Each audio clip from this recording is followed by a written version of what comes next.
there was a recent incident that just happened out in Fort Walton, Florida. I believe a lot of you, if you don't know about it, you can definitely go and look it up. There was an incident with U.S. veteran um, airman of the Air Force, senior.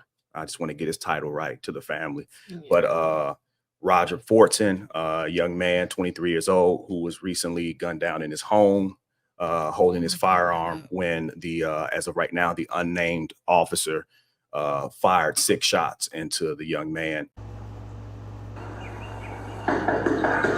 Sheriff's office, open the door.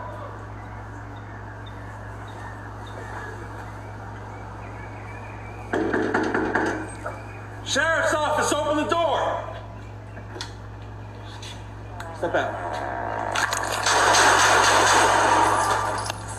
Drop the gun! Drop the gun! Responding to a domestic dispute. Now, there's still allegations surrounding, whether or not the officer was at the right apartment or the wrong apartment. We don't have those facts together. We just know that the young man answered the door with a firearm in his hand. Now, there's going to be a video where you see that the young man actually has the firearm, down towards the floor.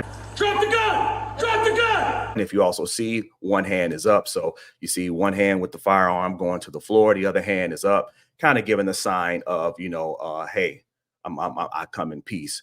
And before the young man could even let the gun go or before anything had happened, we just know that there were shots fired at the same time while commands were being given to the young man. So it's a very unfortunate situation. And also with that incident, you look like this was about a couple of years ago here in Florida. There was an incident where we had a lot of young men right here on Melbourne Beach who had firearms. I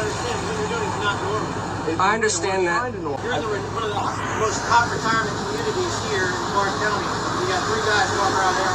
But we're not hurting nobody. Yeah, like we're really literally just trying to go fishing. They were on the beach. It was 3 men. Of course, they were white men. I think one may have been Latino, but it was 3 white men. That's the very difference between the races of the men. And one of the guys, one guy had a AR-15. It was, of course, a fix attached to his chest. Then we had another young man who had, I want to say he had a shotgun, or it looks like he had some sort of gun that he had kind of put together, but it had about 50 rounds in it. Mm-hmm. And then the other young man had a Glock attached to his chest, and he also had AR style rifle.